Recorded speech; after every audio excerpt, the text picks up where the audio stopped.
All right, and welcome back. Thank you again for joining us. The next session we have here is one of the keynotes for this conference this year with the great David Friedman. At the same time, we've got then Brian Kaplan, as I just said cheekily offline earlier, the second greatest living anarchist philosopher at the moment, because he's here with David. At the same time, we have a breakout room if Topher's enticements about a debate on Western civilization whet your appetite. That wasn't an hour ago, that is now. So if you're a paying customer, jump into that breakout room. But otherwise, stick around. And Mark, would you like to introduce? Well, both of these speakers that we're going to hear from now, David Friedman and Brian Kaplan, their books have just been so in-depth and so well-researched and just interesting and fun. You can learn so much from these two speakers. And both of them are also heroes of mine in terms of unschooling and homeschooling as a way of expressing freedom and passing that on to the next generation. So I'm really looking forward to this keynote address. First up, we're going to hear from David Friedman, one of the people whom the Friedman Conference is named in favour of. Thanks very much, David. Thank you. I had hoped to finally come to Australia for this conference this year, but unfortunately the coronavirus intervened, and I'm glad you managed to find a solution to that problem by putting the whole thing online. The fundamental political problem from the standpoint of an economist is not what laws we should have or how they should be enforced. It is how do we make it in the interest of the people who make the laws to make good laws, and how do we make it in the interest of the people who enforce the laws to do a good job of it. And that's essentially the same as the problem for producing automobiles or food. An economist cannot tell you should cars be electric or should they be run on gasoline, but he can tell you that if you have a free market system, the decision to switch to electric will be made at the point when an electric car becomes a better deal for the customer than a gasoline car. An economist can't tell you what crops should be grown, but he can tell you that in a market system, it will be in the interest of private farmers to choose that crop that gives them the best return for their efforts, and thus is the most valuable of the crops they can grow for their customers. So the basic problem is how do you make it in individuals' interest to do things worth doing and not to do things not worth doing? Where worth doing basically means where the net benefit to everybody affected is larger than the cost. There are two solutions to this problem, only one of which works. The obvious solution is central control. The obvious solution is that somebody figures out what everybody should do and makes them do it. That works tolerably well for very small groups, perhaps on the scale of a football team, though never having been part of that, maybe I'm exaggerating, or a very small business. But it breaks down, sometimes catastrophically, at the scale of millions of people. The less obvious solution, the one that works, is decentralized. You somehow set things up so that each individual makes the right decisions. And the way you do that is to set things up so that when an individual makes a decision, he bears most of the costs and receives most of the benefits. So that if benefits to everybody are larger than costs, usually benefits to him will be larger than costs, and he will therefore make the right decision and not make the wrong decision. How that works in an ordinary market to understand in detail requires a semester or two of price theory, but I think the basic logic of it is pretty simple. The solution to the political system, I want to argue, is the same solution. That the current political system is the centralized system.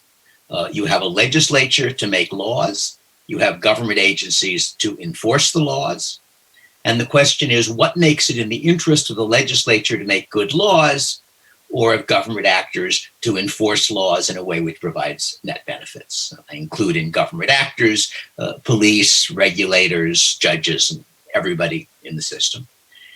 And the theory is that democracy does it. The theory of democracy is that if the politicians don't do the right things, we vote them out.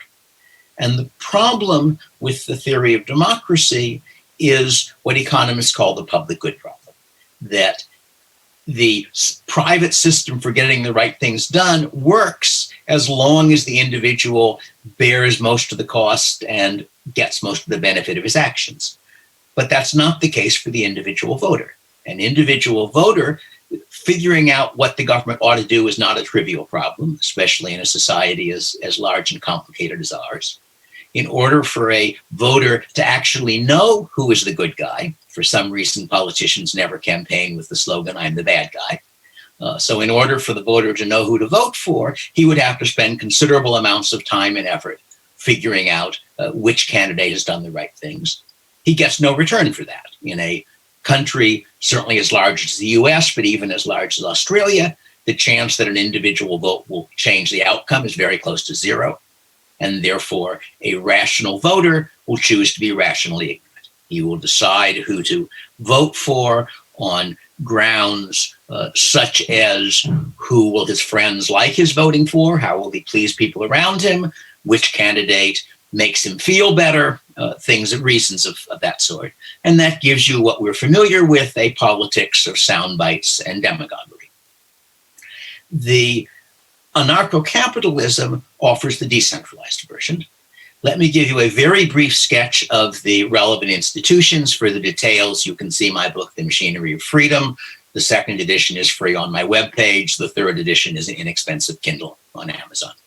But the basic logic of the system I want to argue for is that each private individual is the customer of a private firm that sells him the service of protecting his rights and settling his disputes. Each pair of such firms agree to have disputes between their customers settled by a private court, an arbitration agency.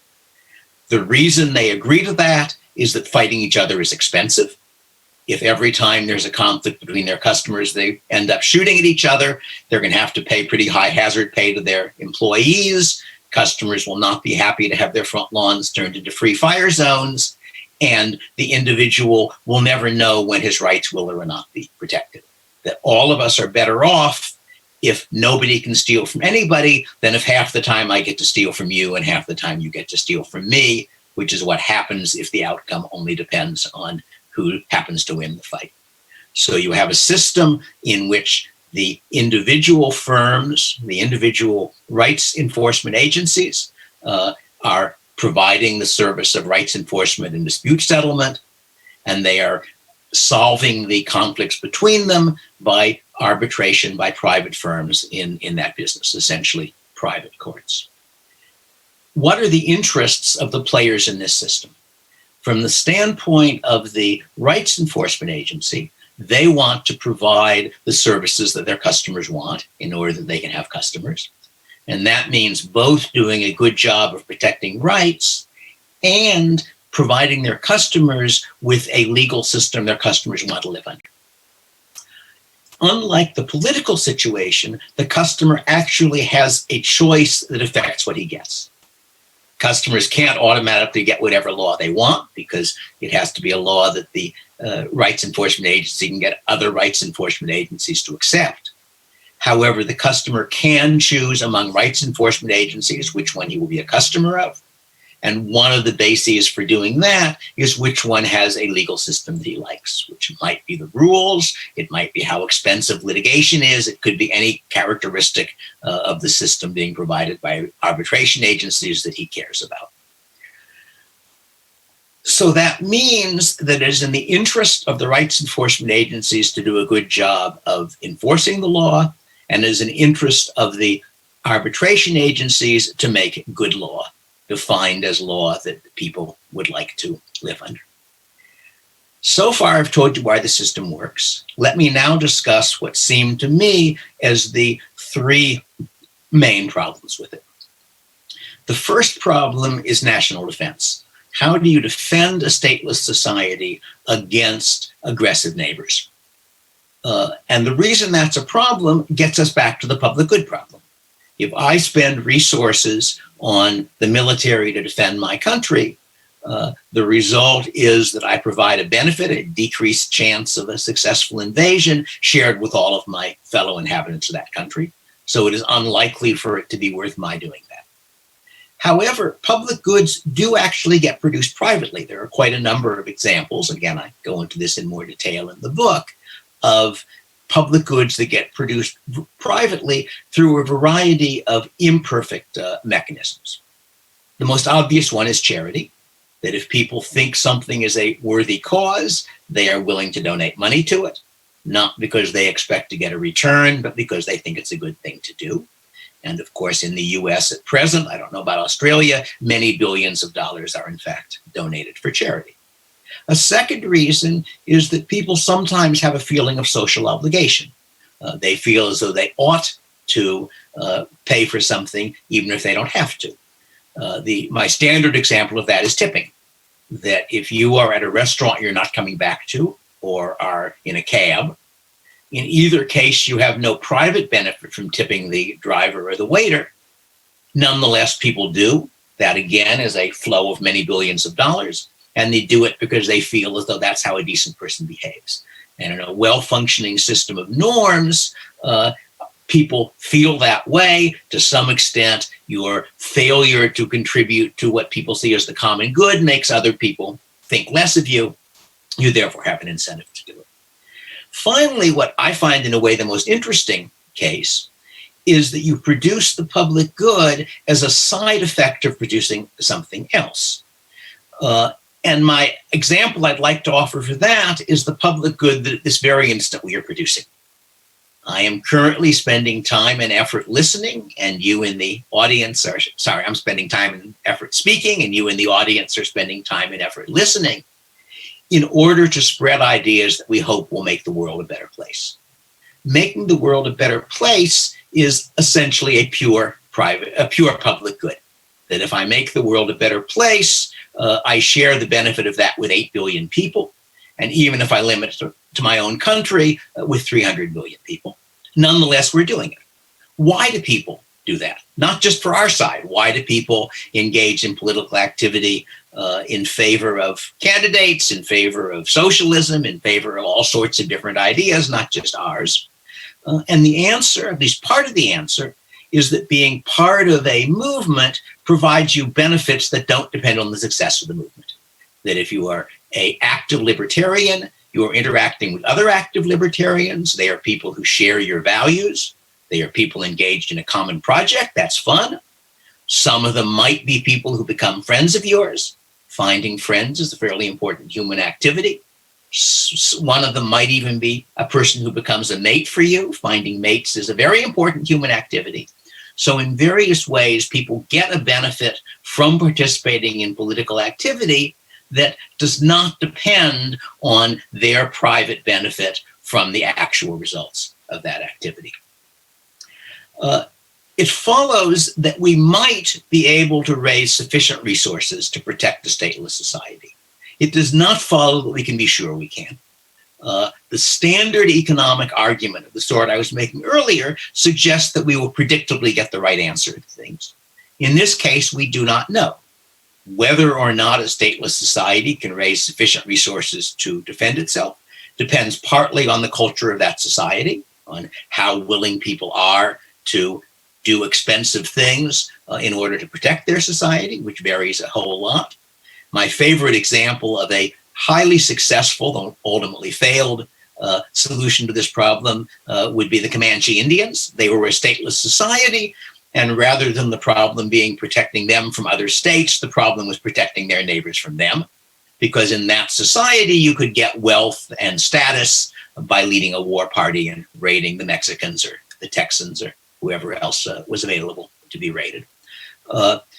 So in any case, I think there are various ways but we could raise some resources. And I spent one chapter in the first edition of Machinery of Freedom and an additional chapter in the second, sketching what are some of the possible ways of doing it. It's also going to depend on how serious the threat is. My view is that the US can probably manage just fine without a government so far as defending itself, assuming that society is functioning reasonably well. We have large, wide oceans on either side of us, and our neighbors to north and south are not very powerful and not very aggressive. So it's not going to take very large resources from charity or from something else to protect ourselves. Australia, I'm less certain. Australia also has an ocean, which is a useful thing to have, but they are a smaller society and they have at least one rather aggressive neighbor who could conceivably be a threat. What about Estonia? And my initial reaction thinking about that was it's hopeless for Estonia. Estonia is a small country with a very powerful and rather aggressive neighbor. But it turns out that, in fact, people in Estonia are engaged in the private production of national defense. Somebody pointed me at an article, and it turns out that there are a bunch of people in Estonia who, in effect, have the hobby of training themselves for guerrilla warfare. And the basic theory of that, as I understand it, is not that they think that Russia could not conquer Estonia if it was willing to pay a high enough price to do it.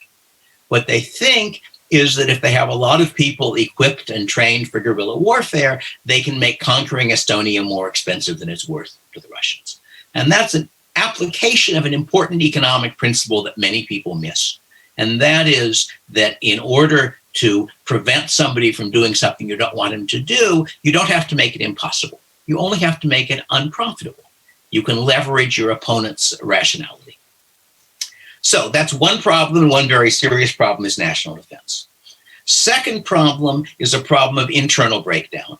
In particular, what happens if the rights enforcement agencies decide that robbery is more profitable than business, and they get together and reinvent government? They could do it by each of them agreeing not to take customers who used to be customers of the others to eliminate the competition. They could do it by merging. Judging by what we know of the formation of cartels in other industries, how likely that is to happen is going to depend very largely on how many rights enforcement agencies there are. That if there are only two or three, the situation could easily be unstable, and you could easily end up back with government as they decide to get together. If there were 200 or 300, on the other hand, I think that becomes very unlikely. How many firms there are going to be, as any economist could tell you, depends on economies of scale, on whether it turns out that the size of firm which can do the best job at the cost is huge or small. We can't predict that for certain. I sketched some reasons in machinery to think it probably will not be terribly huge, but I could be wrong. And of course, the one other protection against that is if the populace is armed and if enough people are willing to fight if somebody tries to reinvent government. Final problem I wanted to list is what I think of as market failure on the market for law. Markets do not work perfectly, even if libertarians would like to think that they do. They're a collection of problems that economists refer to as market failure, of which the public good problem, that goods sometimes don't get produced even though they're worth producing because the producer can't control who gets them and therefore can't arrange to get paid for them, is one example.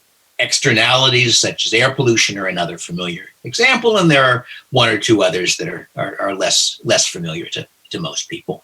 And I like to describe market failure as a situation where individual rationality fails to produce group rationality, where because the individuals are not each paying the cost and receiving the benefit of their action, it is sometimes in their interest to do things that make all of them worse off. I could go into more detail on that, but not in a 20-minute talk. There are a bunch of my talks up on my webpage, and you can hear almost all expansions of these things by listening to some of them. So my conclusion, so market failure is going to exist on the market for law. I've gone into some detail on how it could happen. There are various ways in which it will not produce perfect law. On the other hand, the regular market doesn't produce perfect automobiles or perfect food either. Nonetheless, the evidence suggests that the market failures associated with private markets tend to be much smaller and much less serious than the market failures associated with the political system, that in the private market, people sometimes don't bear quite all of the cost of their actions. In the political market, they generally bear essentially none of the cost and usually get almost none of the benefit of their actions. So I think it is reasonable to suggest that the system I'm describing will not work perfectly, but it will probably work about as well as other markets work. And the relevant comparison is to how well the alternative, which is socialism, our governmental system in a sense is socialism. That is to say, it's government control and production of a particular means of government control, ownership and control of a particular means of production, namely the production of law and law enforcement. So the fundamental point I want you to remember is that you have to consider government not as we want it to be, but as we can expect it to be. The problems that I described with government earlier apply to minarchy as well as to our present situation. In general, it is a great mistake made by people of all political views to put your argument in terms of the results you want. That's a mistake made by both socialists and libertarians. The socialist wants a government that produces efficiently and distributes justly, but he has no mechanism to make an actual socialist government act that way, and we observe ones and they don't. The libertarian minarchist wants a government that has a monopoly of force, but only uses it to protect rights. One proposed mechanism is a constitution. We've done that experiment already. Another is philosophy, but if you could really persuade everybody to believe in respecting rights so strongly that he would never take an opportunity to use the political system to benefit himself, you don't really need a government. You now have a population of saints, which I think is also unlikely. So that's basically what I have to say. I will now turn this over to Brian Kaplan. I should perhaps mention that Brian, among his many other distinctions, features in one of my books. I don't name him as it happens, but it is a discussion of how norms get changed. And I describe an unnamed professor who succeeds in changing the norms of scholarly dress at his university by being willing to defy them. Thank you. Switch to Brian. All right, we're going to have to unmute you there, Brian. Are you ready? You're unmuted now. You're good. Okay, very good. Right now, so David and I are talking about a very radical idea, free market anarchism, anarcho-capitalism. I am a big student of history, and I have to say radical ideas have a terrible track record. Almost all radical ideas end in fire and blood. Of course, there is the sad tale of communism in the 20th century. You've got Islamist revolutions in the 70s, 80s, 90s, and since. You've got the Protestant Reformation. You've got the French Revolution. In any case, radical ideas have done very poorly. And a very natural reaction, I would say, is no radical ideas ever. Radical ideas are terrible, and we will just avoid them from now on, and all wise people do the same. All right, I'm very sympathetic to this idea, but there is another confounding variable to keep in mind, which is how hard did radicals try to really work out the details of how their system was supposed to work in advance?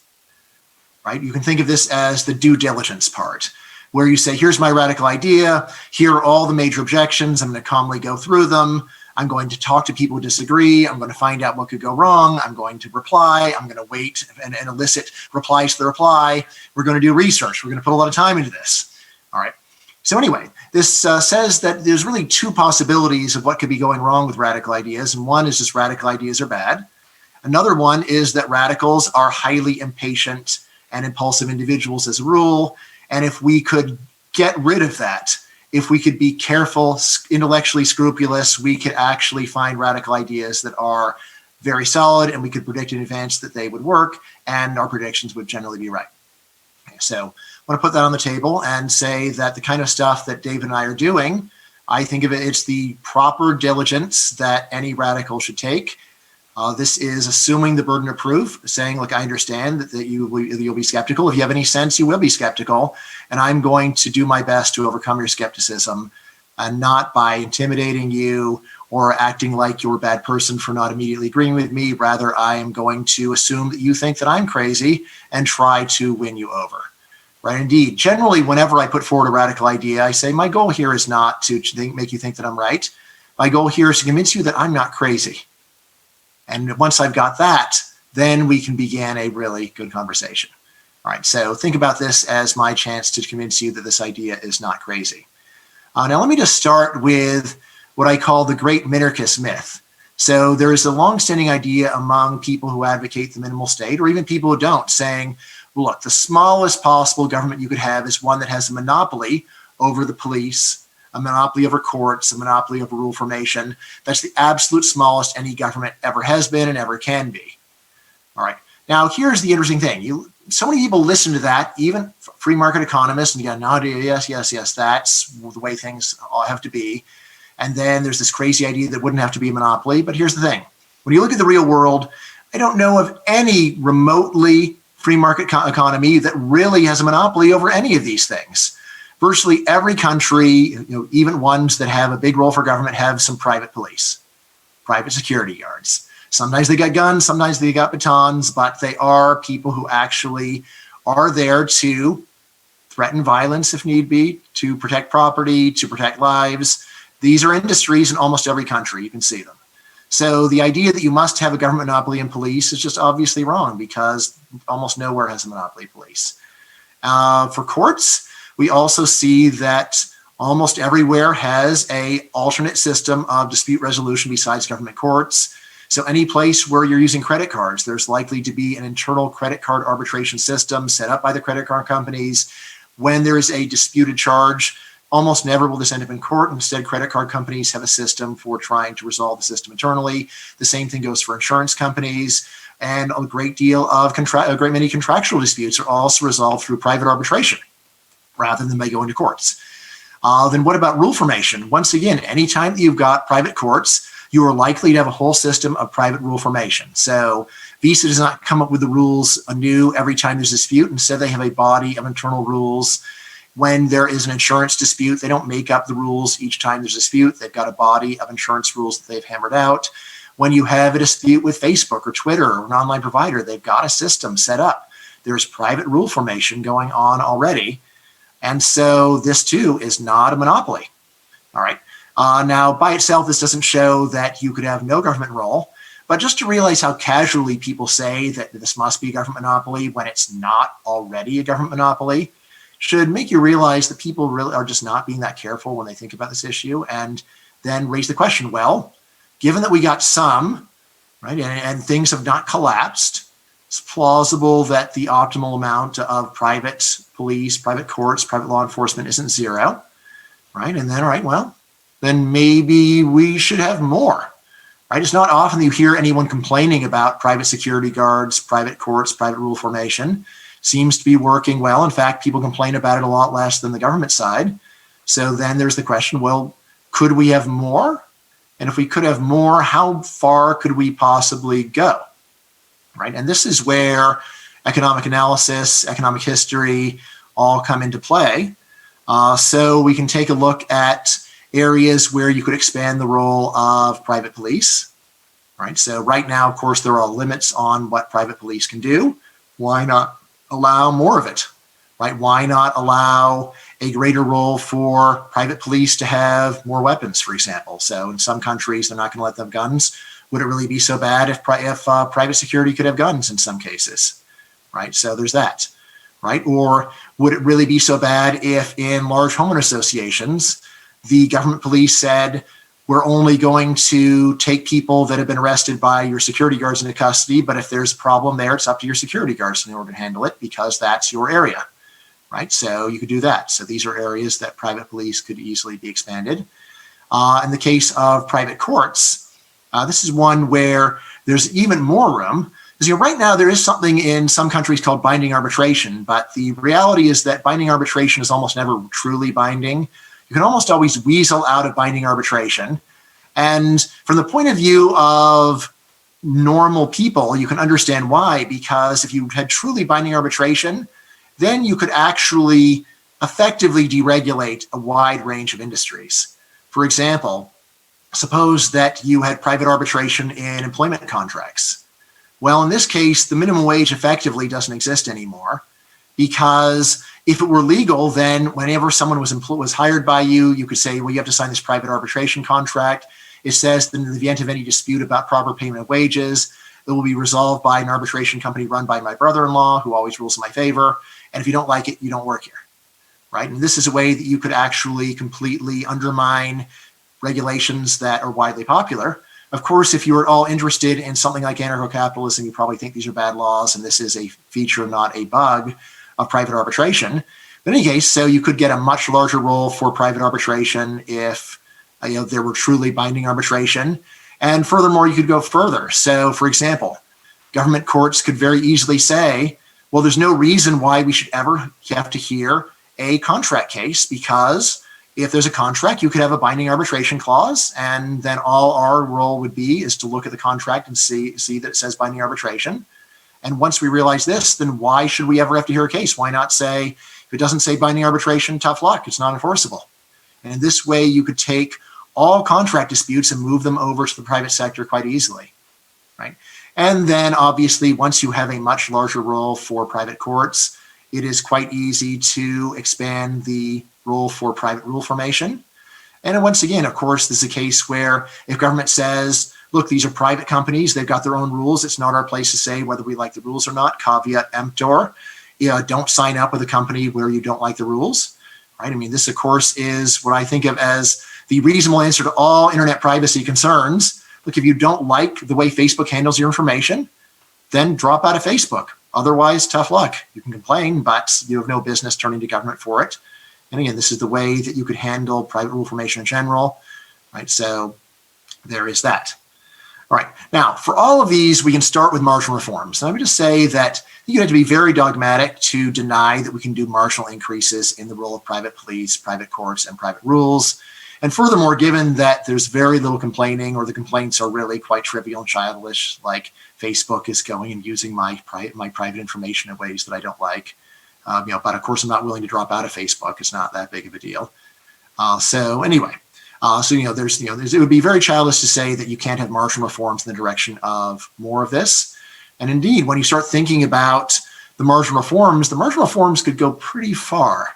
Again, things like there are no more public contract cases. You can no longer sue someone over breach of contract in a public court. All that you can do is say, we got binding arbitration, and then take it to your private court.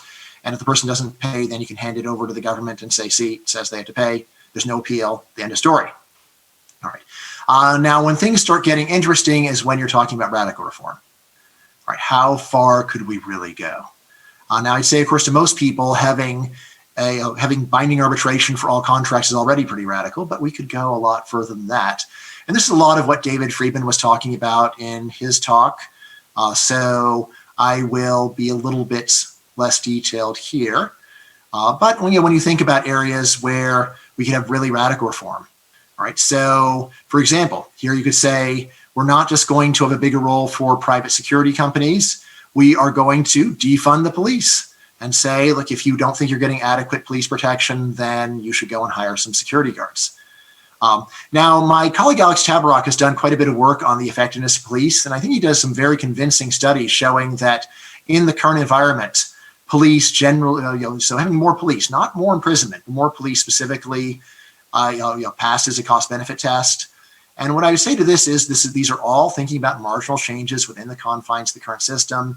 You're not really thinking about what if, in addition to defunding the police, you also were to greatly expand the role for private security, to change what they are able to do, to change the presumptions, right? So there's so many more things that you could do in order to give private police a larger role, right? Again, everything up to saying, look, when you enter into a place of business, you have consented to the jurisdiction of the place that has you there.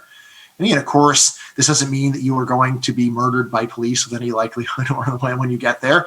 It means that you're going to be relying upon competition to protect you, which I will say in my experience is more than adequate. I don't think you have to worry very much about being hassled by private security. Definitely, there are fewer scandals involving private security than government police. All right. And again, in terms of more radical reforms for the courts, here you can even go further than just saying we don't enforce private contracts. It's up to you to have a binding arbitration clause. Instead, you could even go further and say, even if you don't have a contract, what this means that when you come to the government courts, we just say, well, here's a list of arbitrators. Each of you can cross off a third of the names, and then one of the remaining names gets picked. And then again, we enforce whatever that mutually agreed arbitrator says will happen. right? And again, of course, once you have this bigger role for private courts, then this also leads to a big expansion in the possible role for private rule formation.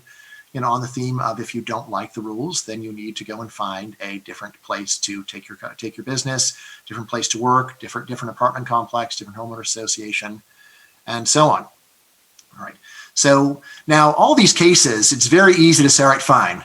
We'll just keep paring away the role of government until finally all that we're down to is the military of the central government, and they'll be there as the force of last resort, where if everyone else says, no, we're not going to go and adhere by the terms of the deal, then finally you got the military say, oh, yes, you will. We've got more weapons than any individual company, and you will comply. All right, so that's already, of course, an extremely minimal government. In fact, you might be tempted to call it subminimal, although that's grammatically doesn't make any sense.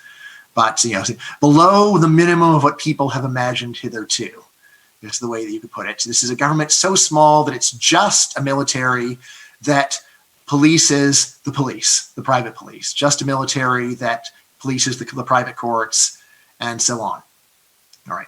Now, this is a case where, on the one hand, you might say, well, when it's that small, why worry about getting rid of anything? Why worry about getting rid of the last bit? I think if you're listening to David Friedman, you'll have the idea, well, as long as there's that last little core, then there is the risk that the core starts growing back up again. Better to just go and remove that last core. And whatever fears you have about maybe maybe one part of the system will go bad should also apply to the core as well. So in that case, you're saying, well, maybe we'll just pull the pin and see whether the system is stable, right? So you've got a stand for the earth, and you're like, well, the stand is what's keeping the earth in place. And maybe if we just release it, it turns out the earth floats in space all of its own accord. All right.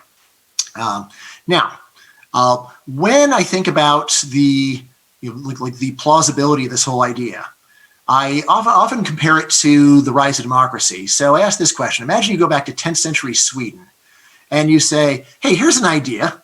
Let's go and have a system called democracy where whenever we're trying to pick a leader, we go and we scratch a rune into a little piece of clay, and then we count them all, and then whoever has the most runes gets to be the leader for a few years.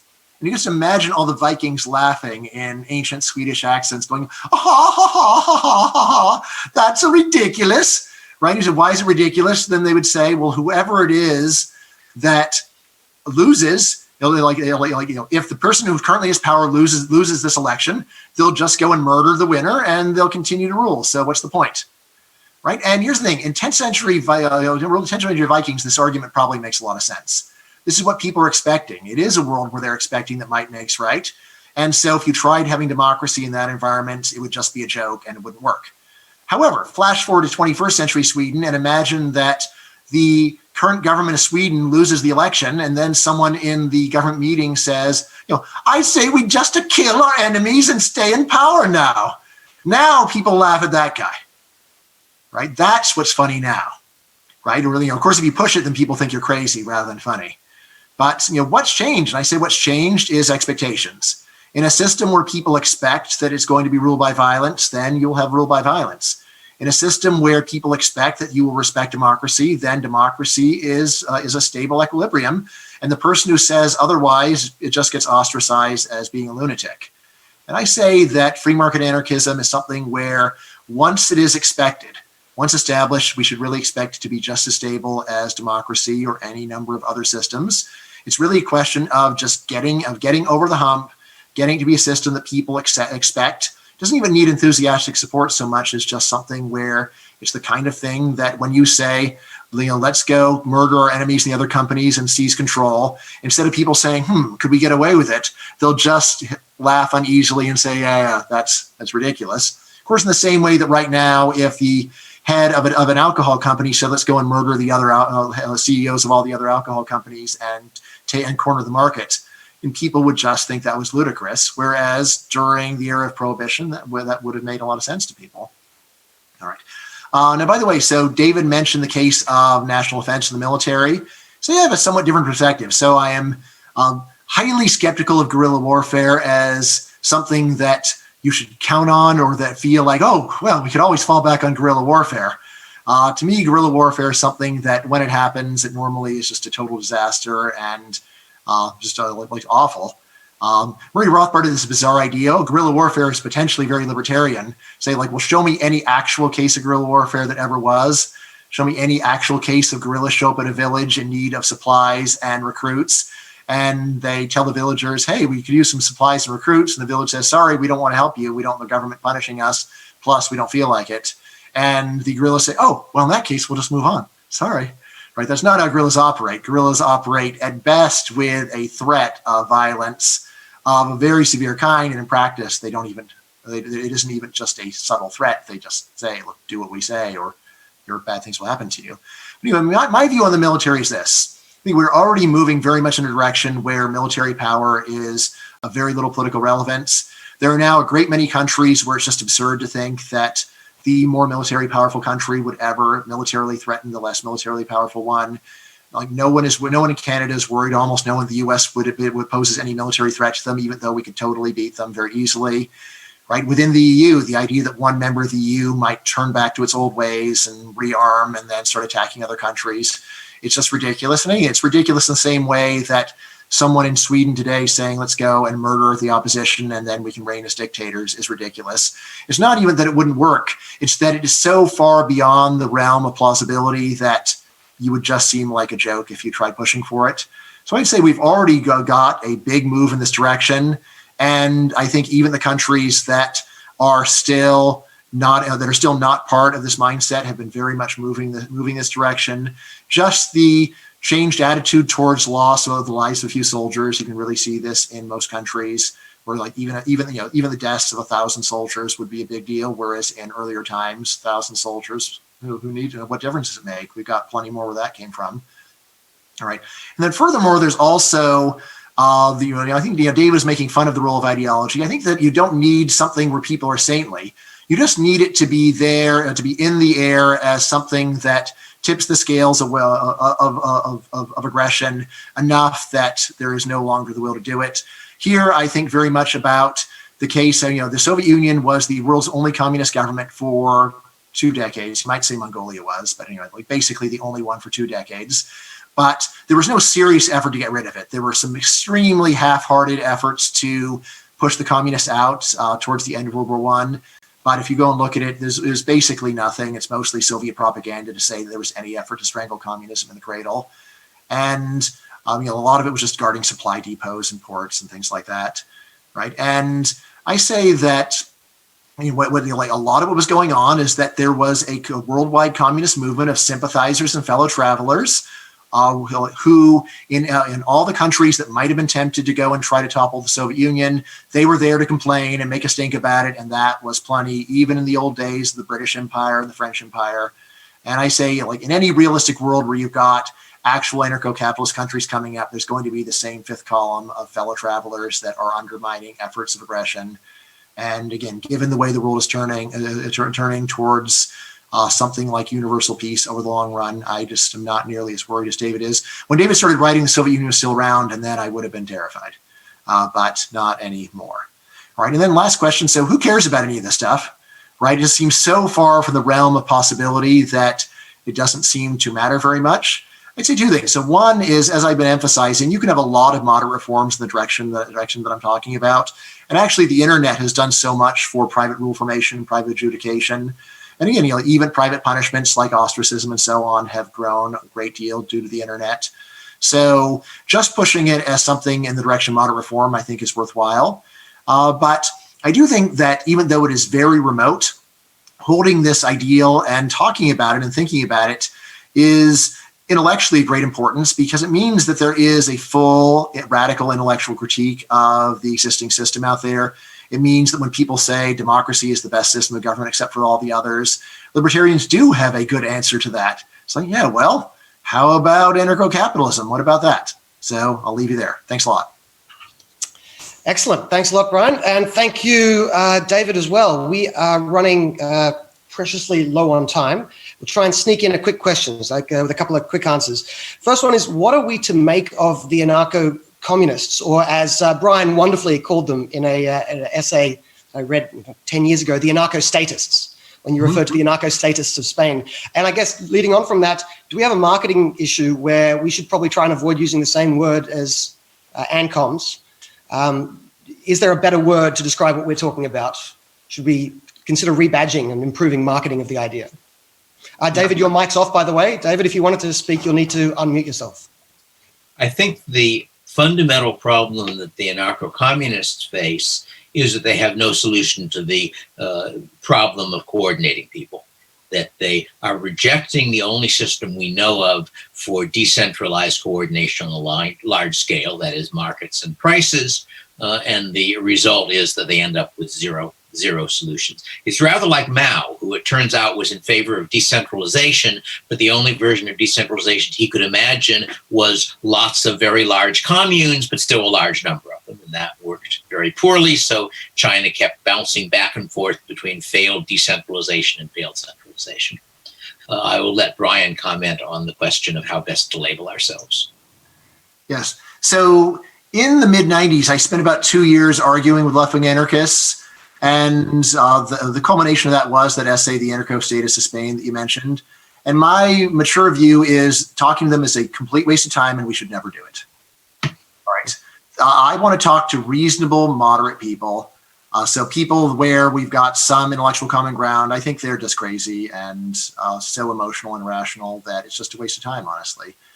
So once in a very long while, you'll find a person who said, well, I started off with anarcho-communism and then became an anarcho-capitalist.